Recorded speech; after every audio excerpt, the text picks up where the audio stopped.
The rain came down hard that November morning. Cold drops hit the cobblestones outside Buckingham Palace. Officer James Bennet stood at his post by the east gate, his red uniform soaking through. He had been a royal guard for 12 years. He had seen protesters. He had seen tourists trying to climb the fence.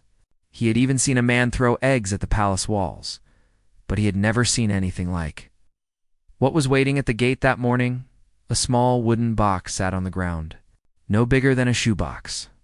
Wrapped in brown paper, a single word written on top in black ink: peace. James looked left, then right. The street was empty. The early morning fog made everything look gray and distant. His radio crackled on his belt. Ow. All units maintain positions. We have a code yellow situation. Code yellow. That meant something unusual. Something that needed attention. James bent down slowly. His hand hovered over the box. His training told him not to touch it. Not yet. Not until it was cleared. But then he saw the second word, smaller, written underneath, please. His heart beat faster. This was not a normal package. This was personal. Before we continue, if you're enjoying this story, hit that subscribe button. These true emotional stories take time to research and share. Your support means everything, James pressed his radio. This is Bennett at Eastgate. I have an unidentified package, requesting immediate assistance. The response came quick. Do not touch it. Bomb squad is en route. Evacuate the area. But James did not move. Something about the handwriting made him pause.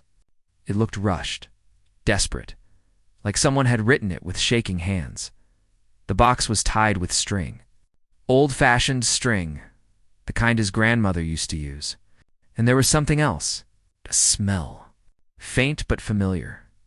Lavender. His radio crackled again. Bennett, did you hear me? Step back from the package. James took one step back, then another. But his eyes stayed on that box, on that single word piece. Who would leave a peace offering at the palace gate? And why would they write please like they were begging? The sound of sirens filled the air. 3 black vehicles came speeding down the mall. The bomb squad. They moved fast, surrounding the gate, pushing James back further. A man in full protective gear approached the box. He had tools, scanners, cameras. James watched from behind the barrier. His stomach felt tight. Something was wrong. This was not a threat. He could feel it. The bomb squad officer scanned the box. He looked at his screen. Then he looked up at his commander. Sir, there's no explosive material. It's safe. The commander stepped forward. Open it. The officer carefully cut the string. He lifted the brown paper. He opened the wooden lid, and then he went completely still. What is it?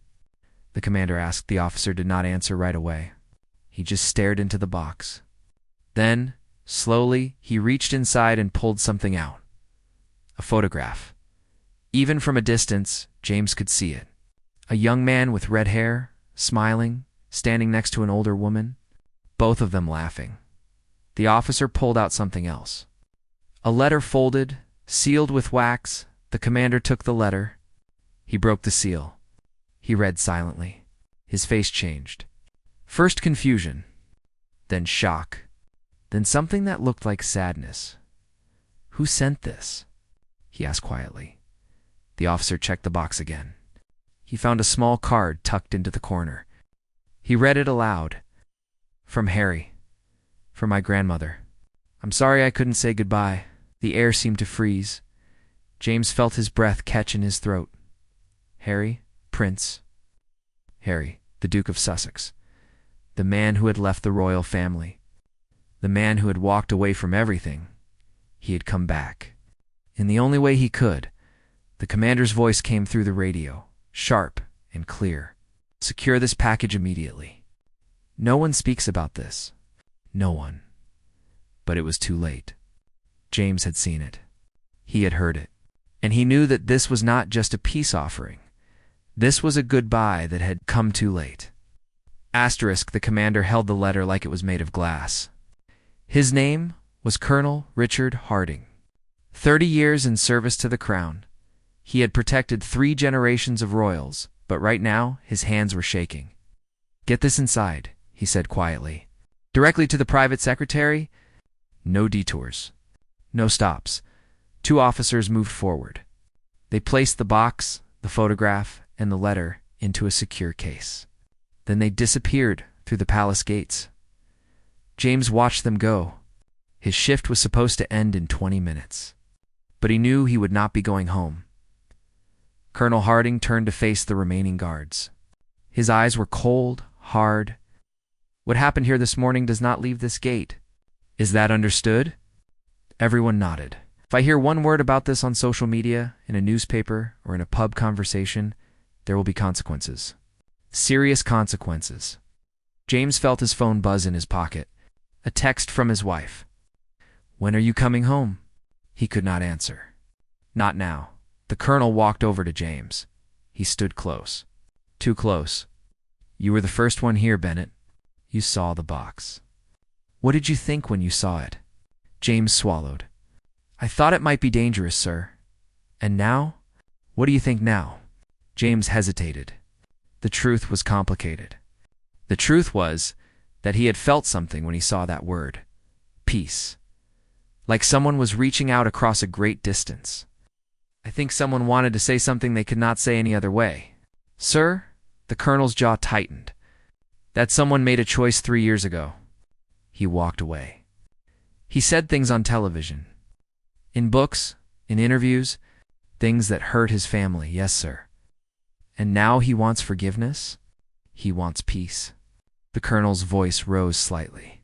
"It does not work like that." James said nothing. What could he say? He was just a guard. He stood at gates. He followed orders, but he was also a father. He had 2 daughters, and he knew what it was like to fight with family, to say things in anger, to wish you could take words back. The colonel stepped back. He looked tired suddenly, older. "The Queen died 4 months ago," he said quietly. "For months? And he sends this now?" James remembered that day, September. The whole country had stopped. He had stood at this same gate, watching thousands of people come to lay flowers, to cry, to pay their respects. He had seen families holding each other, strangers, comforting strangers, but he had not seen Harry, not in person. The prince had come for the funeral, of course, but it had been formal, cold, cameras everywhere. Maybe he could not do it before, James said carefully. Maybe it took time. The colonel looked at him sharply. Time he had years. He had every opportunity. "With respect, sir, sometimes the hardest person to talk to is family, especially when you've hurt them."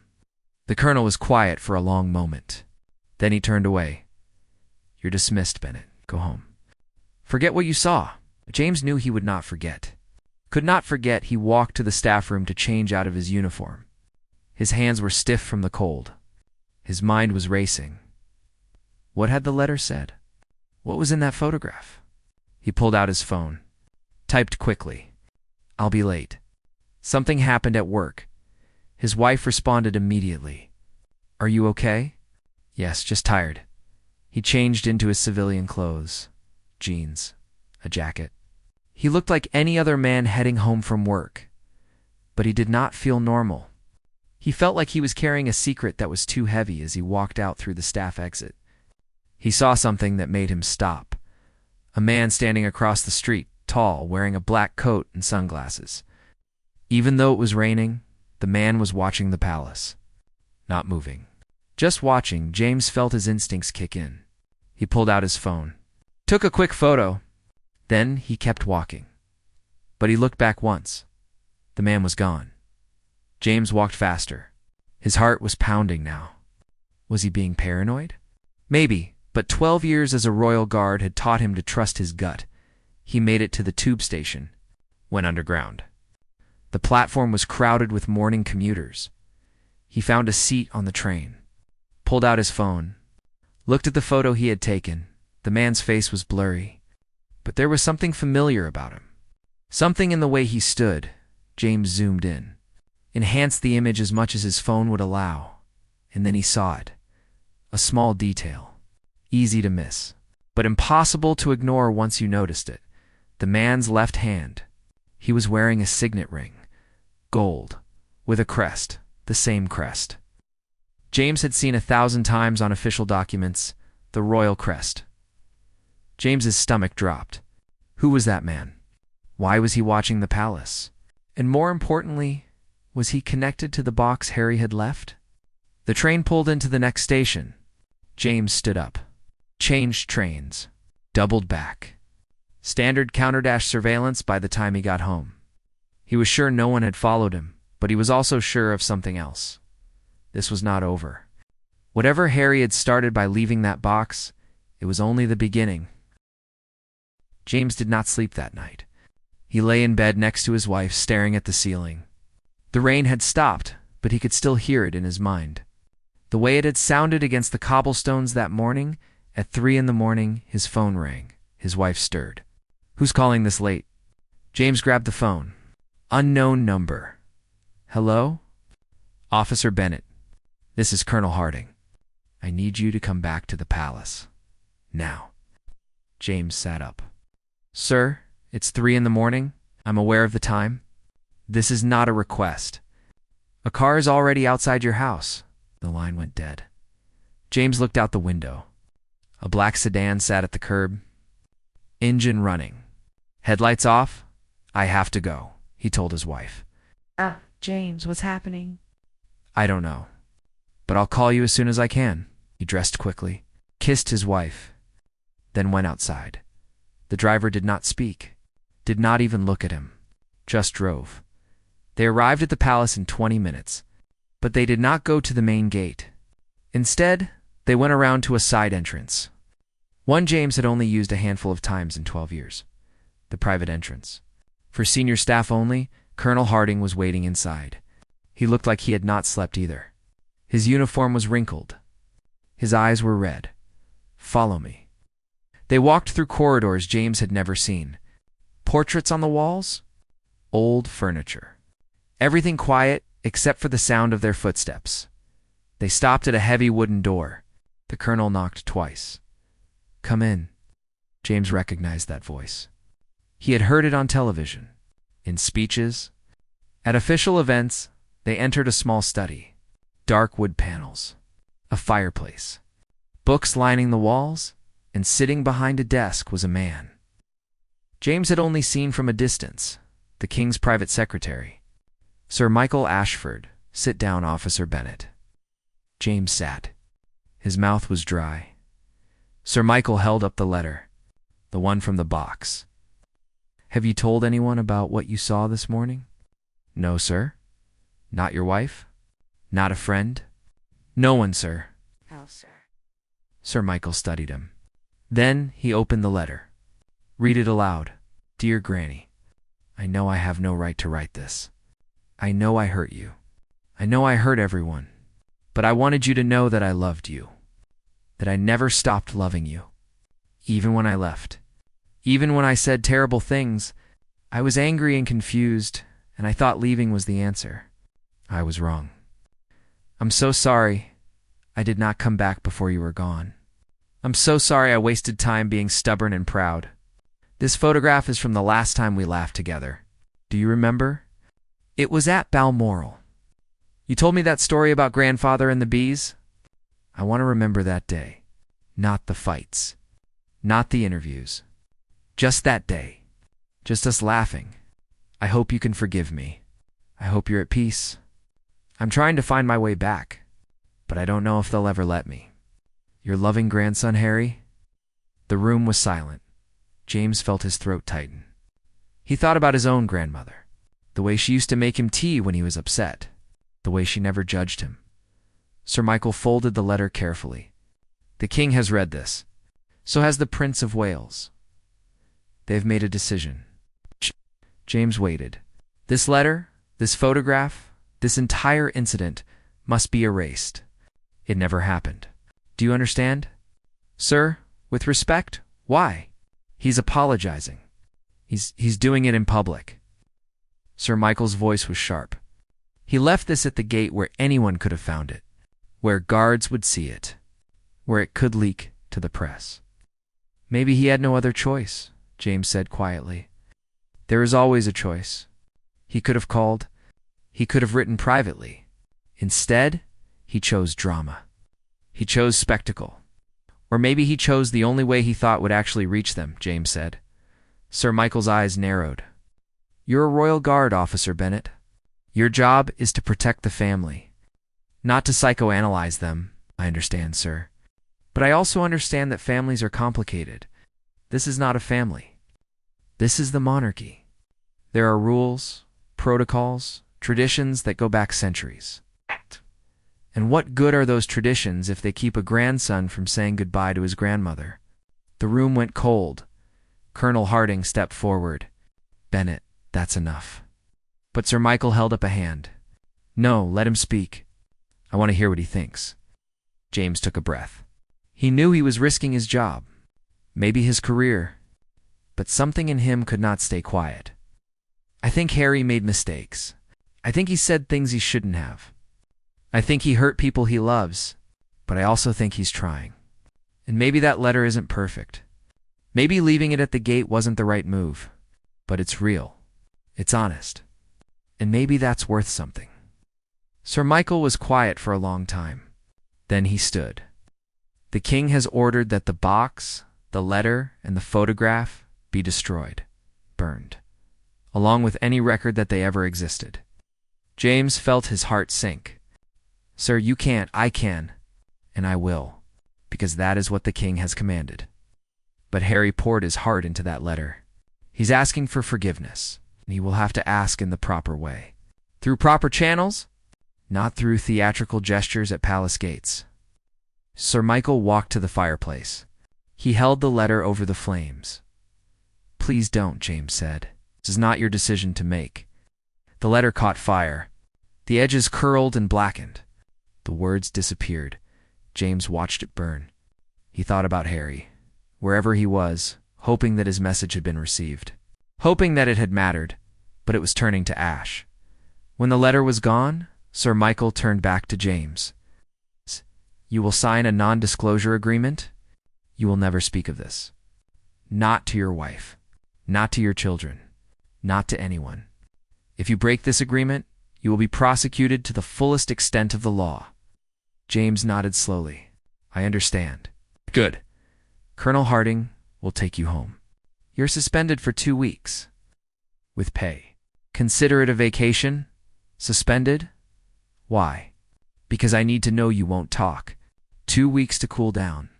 To remember where your loyalty lies. James stood. He looked at the fireplace. At the ashes, my loyalty is to the truth, sir. And the truth is that a man tried to apologize, and you burned his words. The truth, Sir Michael said coldly, is whatever we say it is. Asterisk, James signed the papers. 20 pages of legal language. All of it saying the same thing. Stay silent or face consequences. The drive home felt longer than before. The sun was starting to rise. The city was waking up. His wife was in the kitchen when he walked in. She had made coffee. She looked worried. What happened? James wanted to tell her. He wanted to tell her everything. But he had signed those papers. He had made a promise. I can't talk about it. James, you're scaring me. I'm suspended for 2 weeks. With pay. It's fine. Suspended. Why? I can't say. She set down her coffee cup, looked at him hard. Did you do something wrong? No. I did what I thought was right. But that's not always the same thing. She did not understand. How could she? He barely understood it himself. The next 2 weeks were the longest of James's life. He stayed home, watched television, played with his daughters. But his mind was always somewhere else. At night, he dreamed about the letter burning, about Harry's words turning to smoke. On the 10th day of his suspension, something happened. A news story broke. Anonymous source claims royal rift deepening. James read the article on his phone, his heart pounding. Sources close to the palace say that Prince Harry made a recent attempt to reconcile with his family. But the attempt was rejected. The exact nature of Harry's outreach is unknown. But insiders say it was emotional and deeply personal. Palace officials have declined to comment. James read it 3 times. Someone had talked. Someone had leaked the story, but not him. He had kept his promise. His phone rang. Colonel Harding, Dennett. Have you seen the news?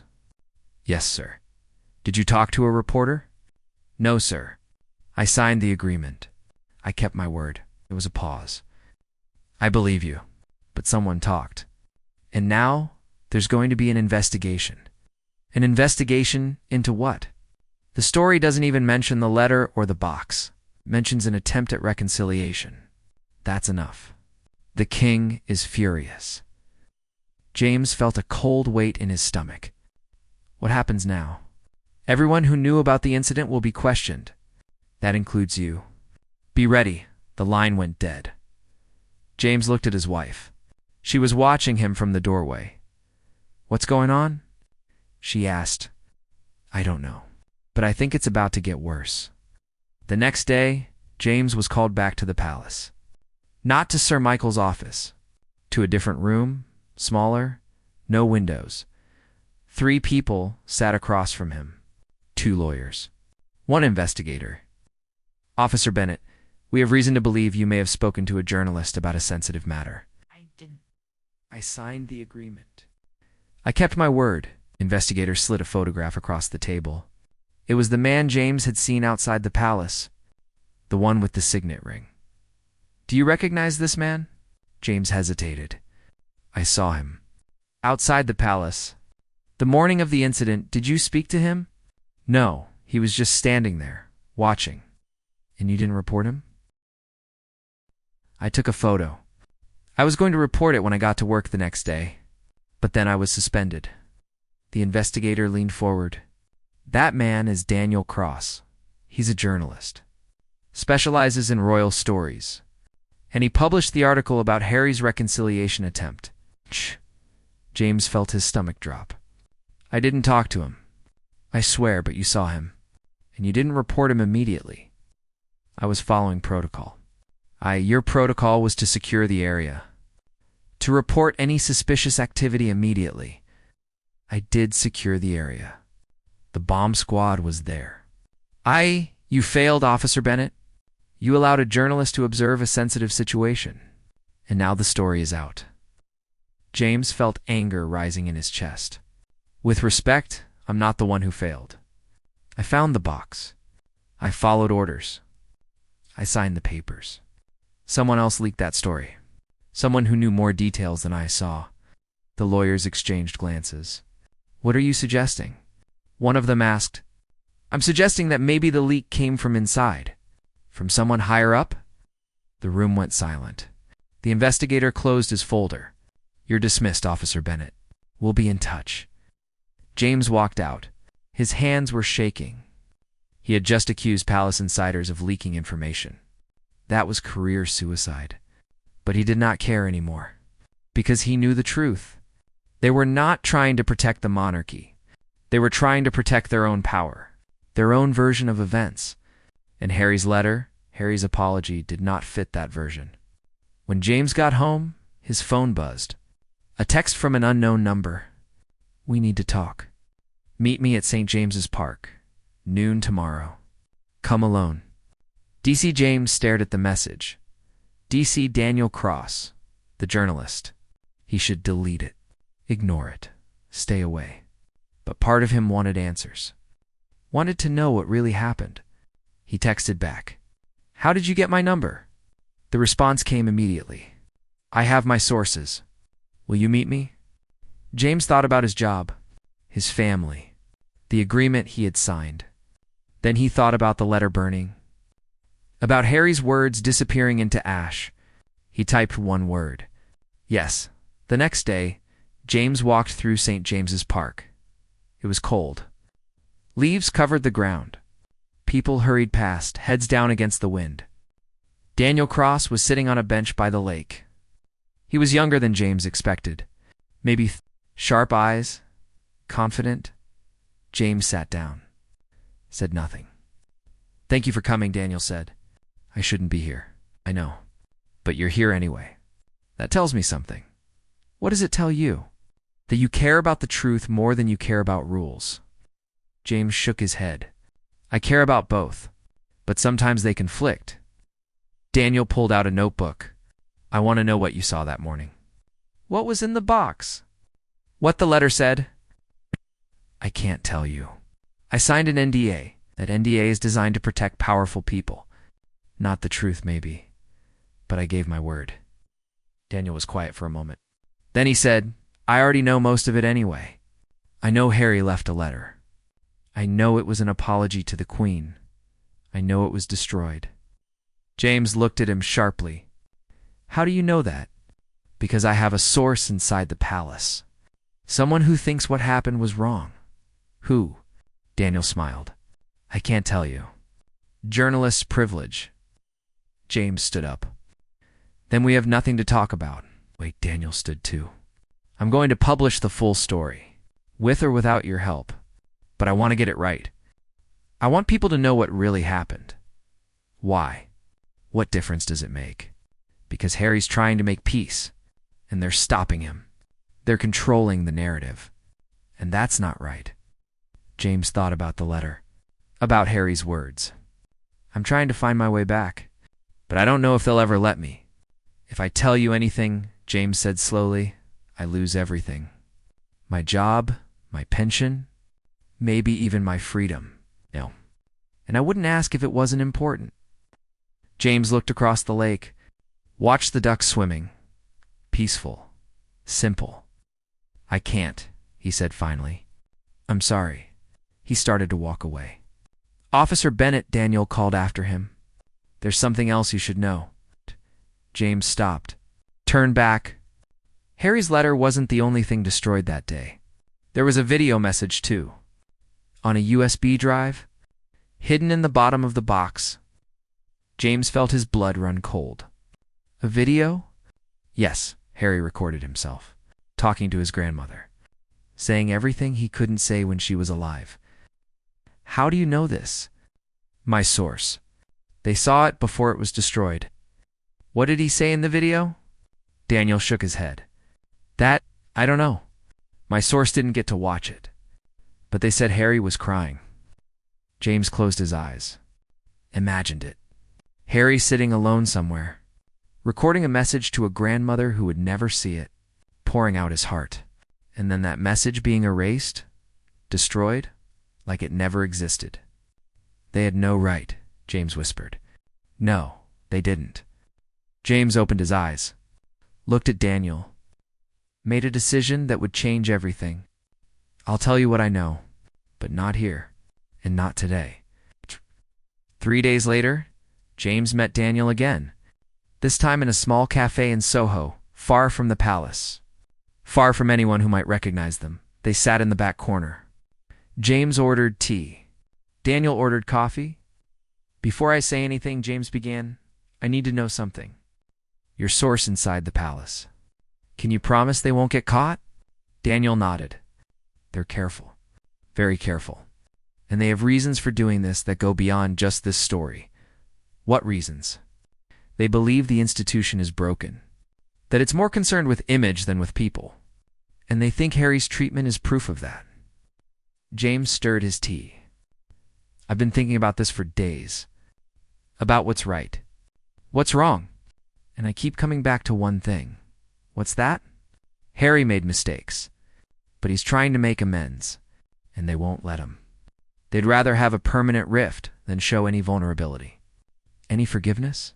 Daniel pulled out his notebook. Tell me what you saw. James took a breath. Then he started talking.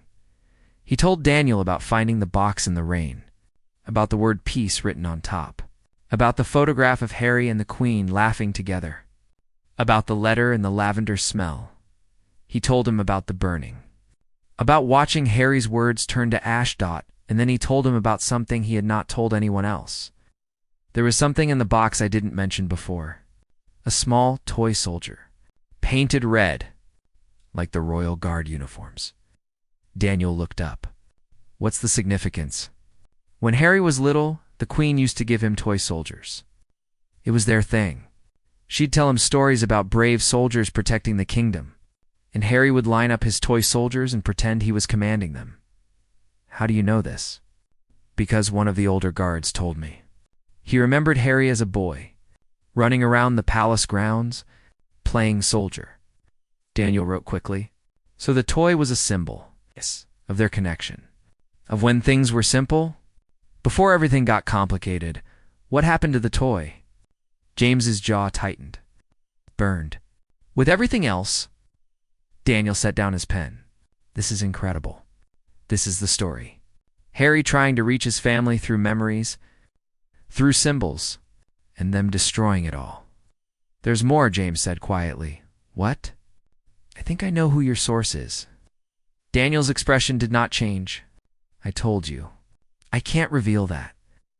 I'm not asking you to. I'm just saying, I think I know. And if I'm right, they're taking a huge risk. Ow! Why do you think you know? Because of something Sir Michael said. When he was burning the letter, he hesitated. Just for a second. Like he didn't want to do it but felt he had no choice. And I saw someone else in the hallway that night. Someone who shouldn't have been there. Daniel waited. Colonel Harding. You think the Colonel is my source? I think he's conflicted.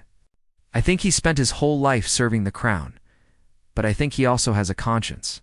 And I think watching that letter burn broke something in him. Daniel was quiet for a long moment. Then he said, I can neither confirm nor deny what you're saying, which told James everything he needed to know. They sat in silence, drinking their tea and coffee, thinking about the weight of secrets. What happens now? James asked. Asterisk. I published the story. The full story. About the box, the letter, the photograph, the toy soldier. About the destruction of it all. And what happens to me? You could lose your job. You could face legal action. I know. Then why are you doing this? James thought about his daughters. About the kind of man he wanted them to see when they looked at him. 'Cause some things are more important than a job. Some things are more important than rules. Daniel nodded. The story will run tomorrow morning. Once it's out, there's no taking it back. I understand. They shook hands. James walked out into the cold London evening. He did not feel afraid. He felt free. Asterisk the next morning, the story broke everywhere. Palace destroyed Prince Harry's peace offering. Sources reveal. The article was detailed. Emotional. It included everything James had told Daniel. And more quotes from Palace insiders about the video message. About Harry crying on camera. About his desperate attempts to reconcile. The public reaction was immediate. Asterisk social media exploded. Hashtag Let Harry Come Home trended worldwide. People shared their own stories of family rifts, of regrets, of words left unsaid. Within hours, there were protesters outside Buckingham Palace. Not many, maybe 50, but they held signs. Forgiveness is strength, not weakness. Let families heal. Harry deserves peace. James watched the news from his living room. His phone had been ringing all morning. Palace officials, lawyers, journalists, wanting comments. He ignored them all. His wife sat next to him. She had read the article. She knew now what he had done. Are you scared? She asked, terrified. Do you regret it? He thought about that. About Harry's letter burning. About the toy soldier turning to ash. No, I don't regret it. There was a knock at the door. Hard. Official. James stood up. That'll be them. His wife grabbed his hand. Whatever happens, I'm proud of you. He kissed her forehead. Then he opened the door. 2 police officers stood there. Behind them, a lawyer James recognized from the palace. Officer James Bennett. You are under arrest for violating the Official Secrets Act in breach of contract. They read him his rights. Put handcuffs on his wrists. Led him to a police car. As they drove away, James looked back at his house.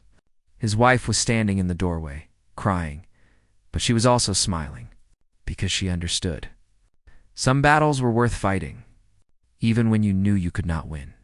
At the police station, James was processed, fingerprinted, photographed, then placed in a holding cell. He sat on the hard bench, stared at the gray walls, and he thought about Harry. Somewhere out there, probably seeing the news, probably knowing that his message had finally been heard, even if it had cost someone everything to make sure it was. Hours passed. James lost track of time. Then a guard came to his cell. "You have a visitor." James stood up, expected to see his lawyer, but when he walked into the visiting room, he saw someone else. Someone he'd never expected to see. Someone who made his heart stop. It was Colonel Richard Harding, and he was not in uniform. He was wearing civilian clothes. He looked older, tired, but there was something different in his eyes, something like relief. "Officer Bennett," the colonel said quietly. "We need to talk." James sat down slowly. His handcuffs clinked against the metal table. Colonel Harding sat across from him. No guards in the room. Just the two of them? "Why are you here?" James asked. "Because I'm the one who gave the story to Daniel Cross." "What?" "I was his source. I told him about the video, about the toy soldier, about everything they destroyed." "But why?" "You spent 30 years protecting the crown." The colonel's face was heavy with emotion. "Because I realized I was protecting the wrong thing. I was protecting an image, facade, not the people underneath it. You're going to lose everything. Just like me, I already have." The colonel reached into his jacket, pulled out a folded piece of paper, slid it across the table. "My resignation. I submitted it this morning. Before they could fire me." James stared at the paper. "They know it was you?" "They figured it out. Too many details in the article that only I would have known. Sir Michael confronted me 2 hours ago." "What did you say?" "I told him the truth. That I watched that letter burn, and I couldn't live with myself. That I've seen too many families destroyed by pride and protocol. That I wasn't going to be part of it anymore." James felt his throat tighten. "You didn't have to do that. You could have stayed quiet. Let me take the fall." "No, I couldn't. Because you were brave enough to speak first. You gave Daniel the story about the letter and the photograph. You risked everything.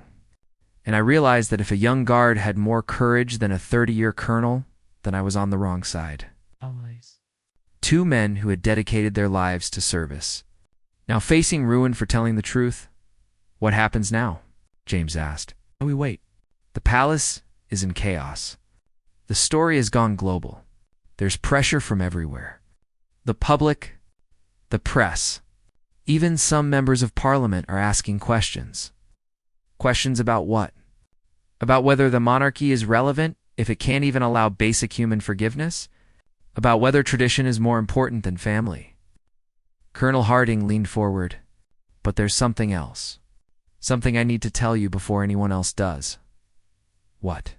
"Harry knows about the article, about what we did." James's heart started racing. "How?" "He released a statement an hour ago. I have it here." Colonel pulled out his phone. "Read from the screen. I am deeply moved to learn that my private letter to my grandmother and the contents of the box I left at the palace have been made public. This was never my intention. I wanted only to say goodbye in the way I knew how. To apologize for the pain I caused. To try, even in failure, to make peace. I am grateful to those who felt my message deserved to be heard. And I am sorry that speaking the truth has cost them so much. To the royal guard who found my peace offering, and to all those who protected it from being lost forever, thank you. You reminded me that honor is not about following orders. It's about doing what is right, even when it costs you everything." James felt tears in his eyes. He tried to blink them back, but couldn't. "He knows it was me. He knows I found the box. Yes, and he's thanking you. But I lost it all. My job, my freedom, maybe my family's future." "You lost a job," the colonel said firmly.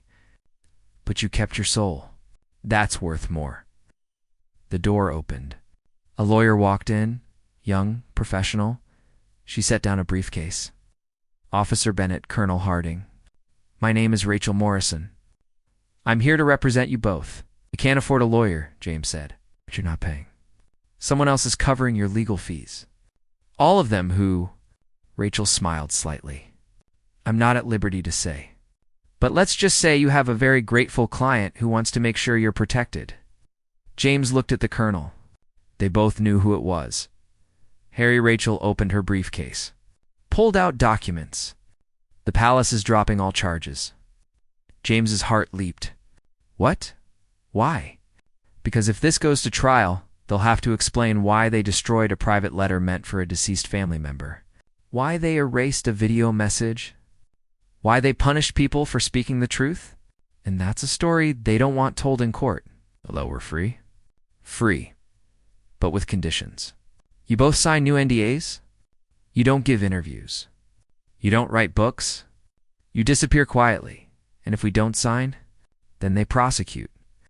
And you'll probably win in court, given the public sentiment. But it'll be a long, expensive fight, and your lives will be torn apart in the process. James looked at Colonel Harding. What do you think? The colonel was quiet for a moment. Then he said, I think we've already won. The story is out. People know what happened. Harry's message was heard. That was the goal. So we sign. We sign. Rachel slid the papers across the table. James read through them carefully. Then he signed. So did the colonel. You're free to go, Rachel said.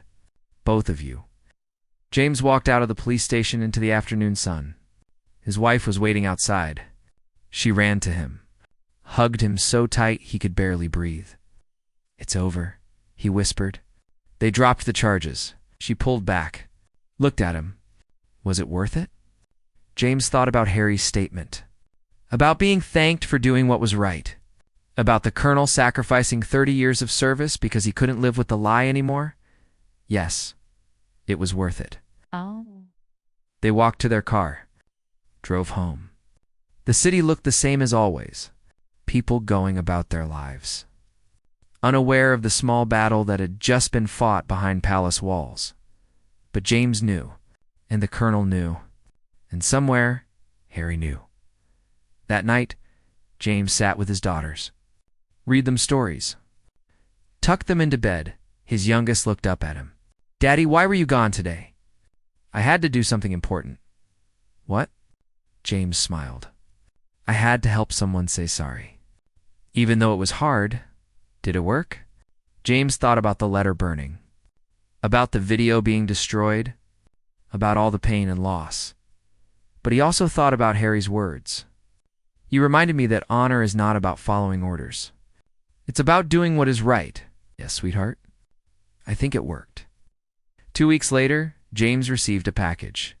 No return address. Just his name on the label. Inside was a small toy soldier, painted red, like the Royal Guard uniforms, and a note, handwritten to Officer Bennett. Thank you for being a true guardian. Not just of gates, but of what matters. I hope someday we can meet in person. Until then, know that your courage changed something in me. It reminded me that there are still people who choose truth over comfort, family over protocol, love over fear. That's the kind of guard the world needs. That's the kind of man I want to be. With gratitude and respect, H. James held the toy soldier, ran his thumb over the painted uniform. He thought about the Queen, about Harry as a little boy lining up his soldiers, pretending to be brave, and he thought about how sometimes the bravest thing you can do is admit you were wrong. Ask for forgiveness. Try to come home, even when the door is locked, even when they burn your words, even when it seems impossible, because peace is not something you find.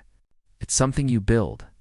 One small gesture at a time, one toy soldier, one letter, one act of courage, and maybe, just maybe, one day the walls come down and families find their way back to each other.